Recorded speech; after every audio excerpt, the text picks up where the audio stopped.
told your friend you're not okay, and tell me what's wrong and why you never said you felt that way. And guess you're trying to stay strong and fake a smile until I look away. But I've known you Hello. too long. I just wanted to make you aware of a grammar video that's been posted. I have tried to go through the parts of speech and tenses that we've identified in our writing workshop. Now, it is quite a lengthy video, and what I suggest is, as a lot of you struggle with purchasing data bundles, I suggest that you watch it in segments. So what I've gone and done is, for instance, I've looked at nouns comprehensively, and then I've gone and looked at pronouns.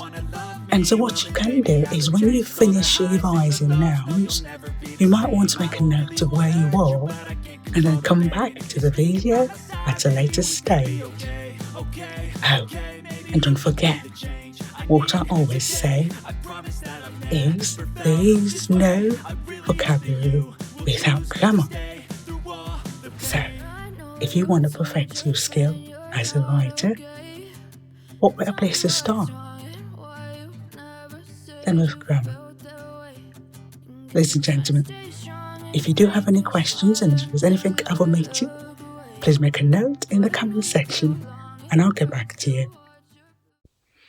Good morning, ladies and gentlemen. I hope that whatever you're up to today, Monday the 27th of March, that you're having a nice and pleasant one. I felt a bit groggy this morning because the clocks have moved forward. We're now on British summer time, and it meant that I had an hour less sleep than I would have loved to. So I've managed to get up, get my child to school, do some of my chores, and thought today I'll tackle one of the most complex issues with English grammar ever. But I hope that at this stage of the writing workshop, for those of you who have comprehensively followed it, that you will be confident enough to take this leap of faith with me. Now, I must say that if you want additional help with grammar, do have a look online for the British Council websites, and you might also come across a website called Grammarly, but I think it's more often an American website, so I would recommend British Council English grammar pages. Having said that, I want to look at parts of a sentence. Now, I'm not having a laugh. I do want to look at parts of a sentence. I want to start off with the basic sentence, and then I'm going to move on to complex sentences. Now, what I've observed is a lot of young people who I've interacted with online haven't done this project on my last page, which I deactivated in December, and on this one, have issues with constructing sentences. They might start off in good faith, and then sometimes the verb tense lets them down, or sometimes the sentence gets a bit jumbled and you don't know what they're trying to say. So what is a sentence? If I asked you what a sentence is, you're probably going to tell me that you have to have a verb and you have to have a subject. So, ladies and gentlemen, please have a look at my example on the screen. You might also agree with me that a verb is an action word and that a subject is a noun. You would agree with me that my subjects are either nouns or pronouns, and that the subject is often what the verb is focused on. So the subject is often in charge of the verb. If you did grammar in primary and secondary school, you might also tell me that there are two basic parts of a sentence. Now you're going to tell me that there's a subject, and then you're going to tell me that there's a predicate, aren't you? And you're going to tell me that the predicate is mostly where the verb lives and where the object lives. So might your sentence look like this? Like the one I've got on the page?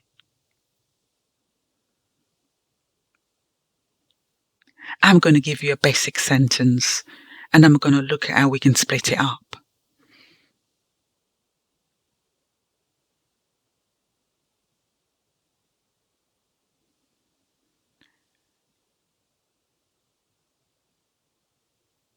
So my sentence is, Laura likes singing.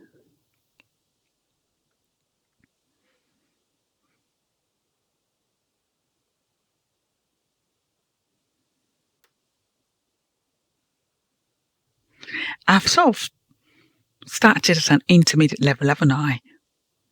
Because look at what I've got. Likes is in the present simple tense. Singing, there is a gerund.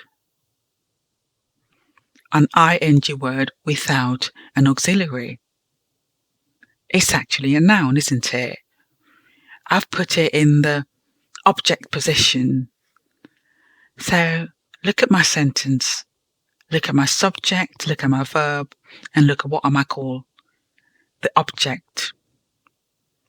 The object is actually now like an abstract noun, isn't it? What about my subject? Stop! With an exclamation mark. An imperative sentence or a command with one word. You often find this of sentences in a story, don't you? Think of when you write in your stories, or when you write in your poems. Do you use one-word sentences? It's a complete sentence, isn't it? The word starts with a capital letter and it ends with a punctuation mark.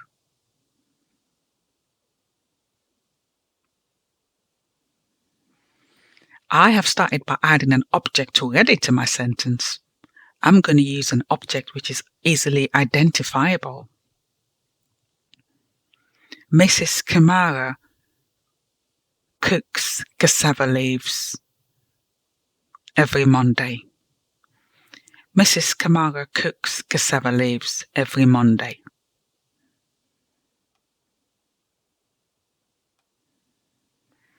So I'm going to break up my sentence into a subject, and into a verb, and into a direct object, which is an object that directly receives the action from the noun.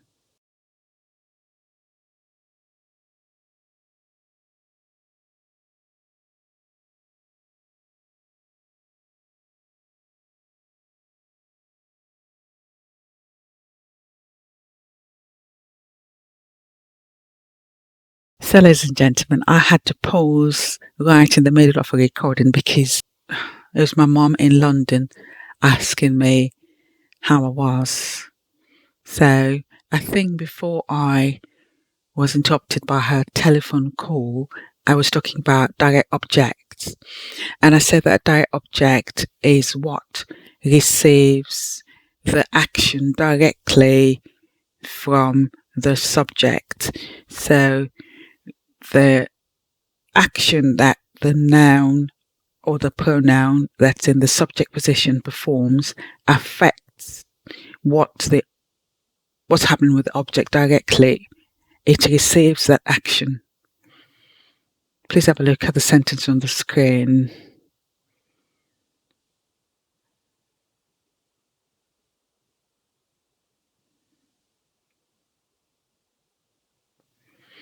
Now I'm going to use an indirect object, and this is a bit more complicated. You don't need to know this, but I have to bring them up because when you're talking about parts of a sentence, it's nice to show the differences between direct and indirect objects.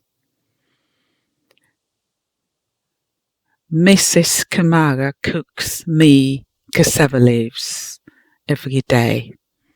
Mrs. Kamara cooks me cassava leaves every day. So I've inserted the pronoun me, an object pronoun, and it becomes the indirect object because it's actually telling you who else receives the action from the subject.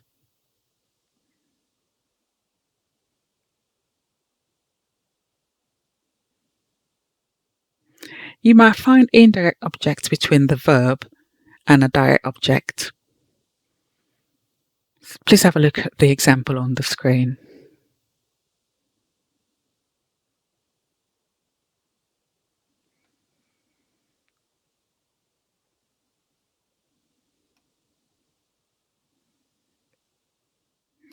So we know that sentences start with capital letters, and we know they end with punctuation mark.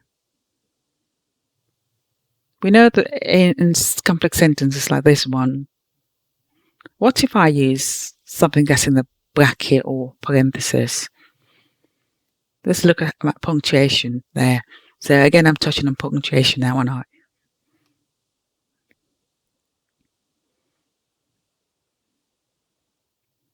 There are pictures on my page that show the different punctuation marks.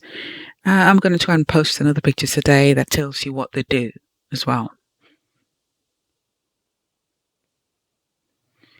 A lot of young people seem not to understand how to use quotation marks and how to use the colon with quotation or a comma. Please have a look at my punctuation marks on the page.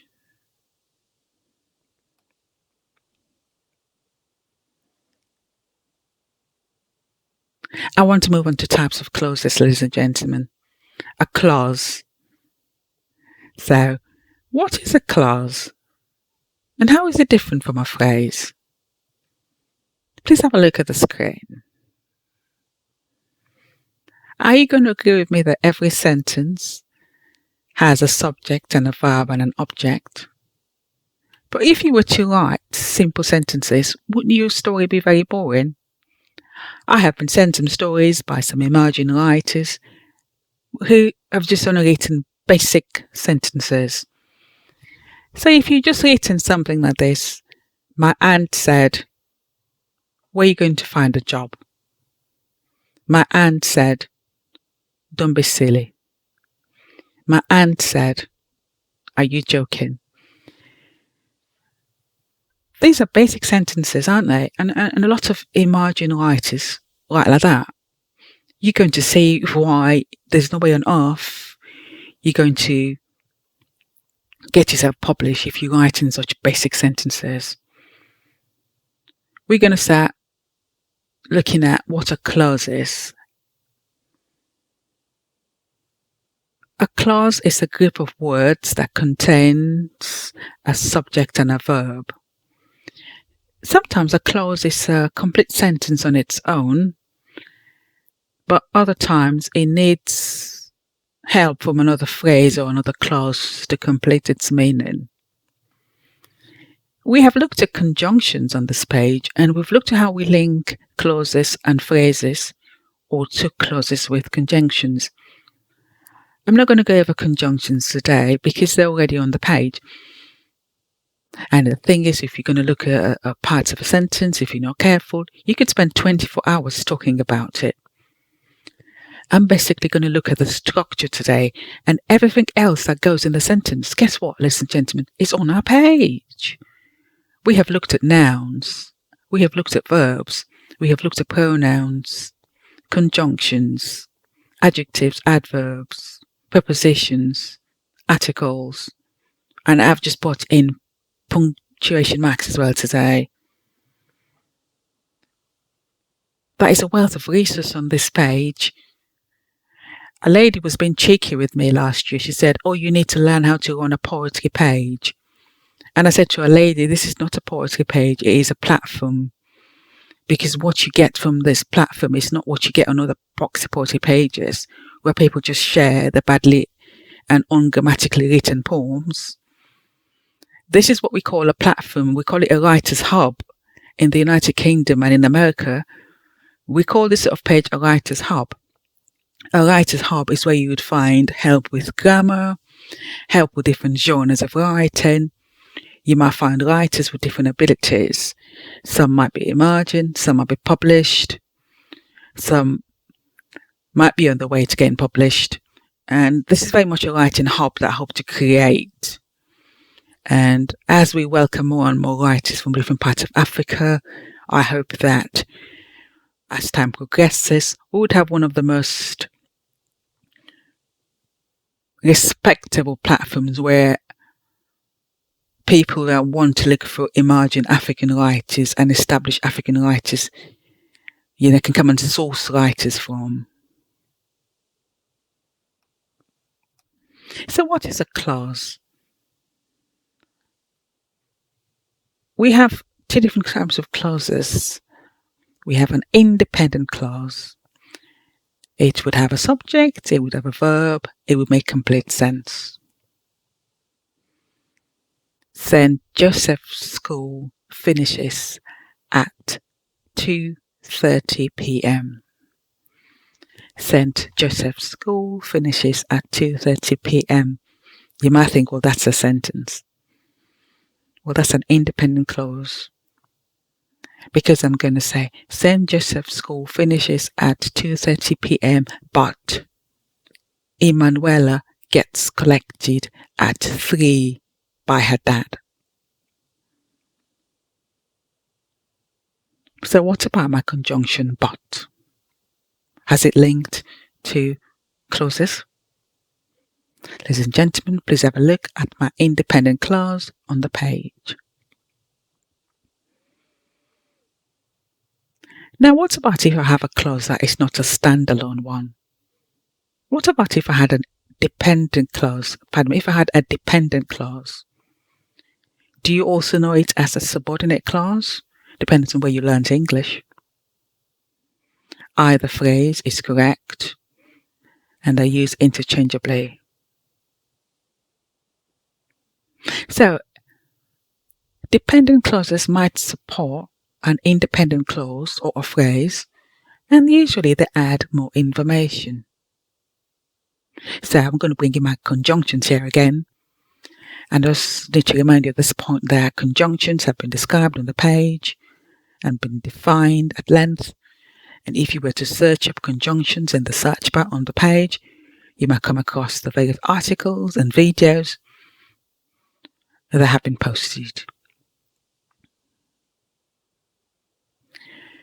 St. Joseph's School finishes at 2:30, but Emanuela's dad picks her up at 3 because he has to drive all the way from Wilberforce. Because he drives from Wilberforce. Because he drives all the way from Wilberforce has given additional information. I cannot, however, say because he drives all the way from Wilberforce, full stop, because it's not a complete sentence and it's not a standalone clause. I'm going to go quiet if you have a read of independent and dependent clauses on the screen.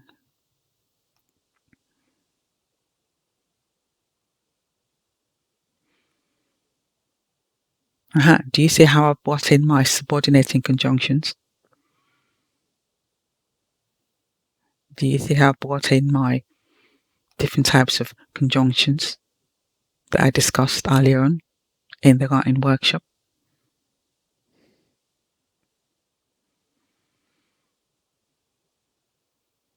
Can you list all 4 types of conjunctions by heart? If you can't, do you want to have a look at the videos on our page? You might want to.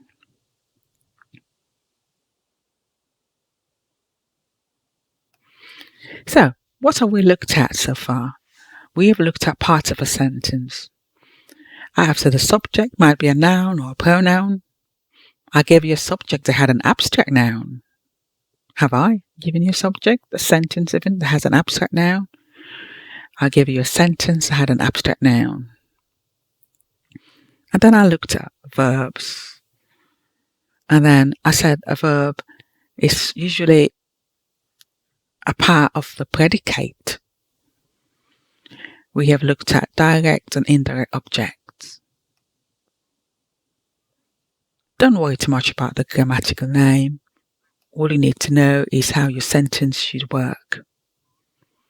Remember to capitalize the first word of a sentence. Remember to end with a punctuation mark. And remember that sometimes some sentences might have quotations. How do you do your quotations since you write in stories? So, what are the 4 types of sentences? Ladies and gentlemen, please have a read of the sentences on the screen.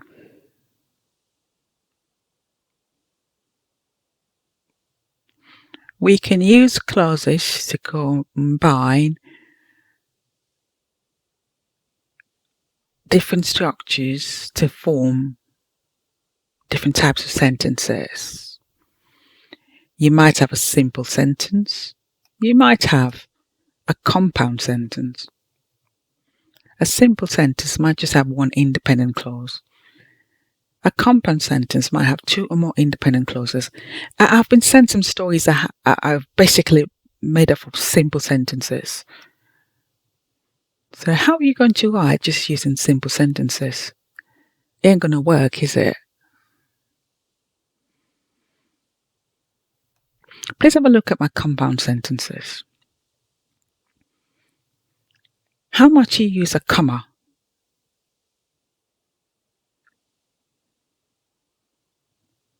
Would you use a comma after conjunction? Would you use it before? Please have a look at my examples of compound sentences with punctuations.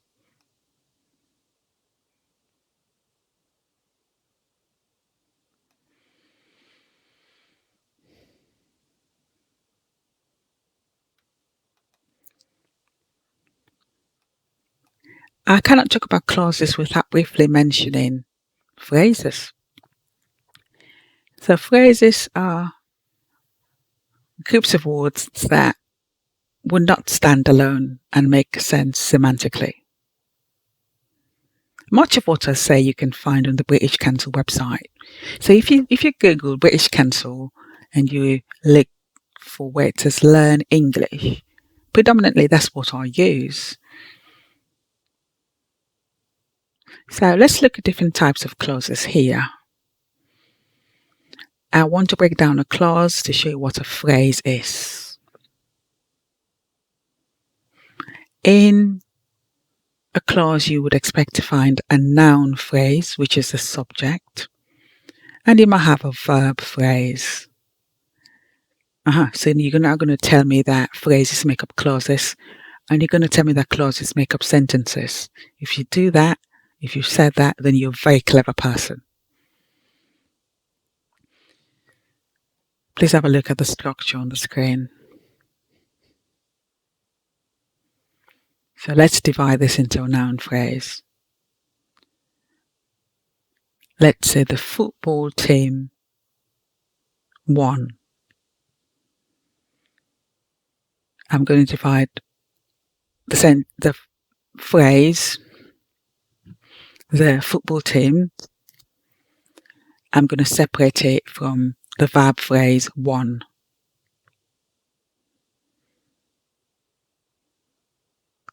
The football team, Leon Stars, won the match. Now I've gone up to complete sentence. I'm going to separate my noun phrase, the football team, Leon Stars.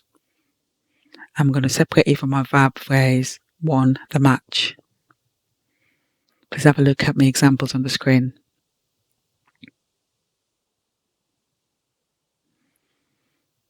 Let's look at basic noun phrases with verb phrases and objects. Ishmael ate all the mangoes.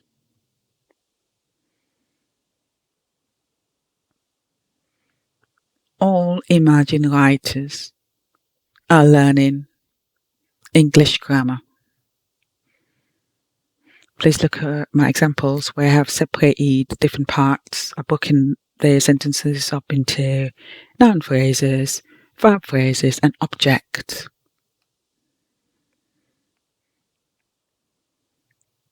I'm going to end it here, and we're going to go out on music. We're going to go out with music and lots of examples. You would find out that some of my verbs are transitive and intransitive verbs. You find out I have direct and indirect pronouns. And if you're wondering what all of these are that I've mentioned, I want to remind you that I've already looked at them at length on the page. And for those people who are using the workshop as you should, I hope you benefit in it from it. As usual, if you have any questions, please post them in the comment section. And what's we up to today, ladies and gentlemen? Do enjoy the rest of the day. Thank you. But I've known you too long, it hurts to watch your blue eyes fade to grey as you fade away, as you fade away. Yeah, I'm about to fade away, cause every time I wake up I feel like it's Monday. Something's going wrong with all the chemicals up in my brain. All of a sudden I don't look at anything the same way. Gotta build up of my thoughts sitting in an ashtray. I'm sorry that I'm so inconvenient, okay. Just let me be me and I'll stay out of your way. I can see the way you look at me, I'm such a disgrace. I never really asked to be brought into this place. You wanna love me? Well then baby have a taste. All the highs and the lows, no you'll never be the same. I don't really wanna hurt you, but I can't control the pain. If you're sticking by my side, maybe we could be okay. Okay, maybe you could be the change I need today. I promise that I've never felt this way. I really hope that you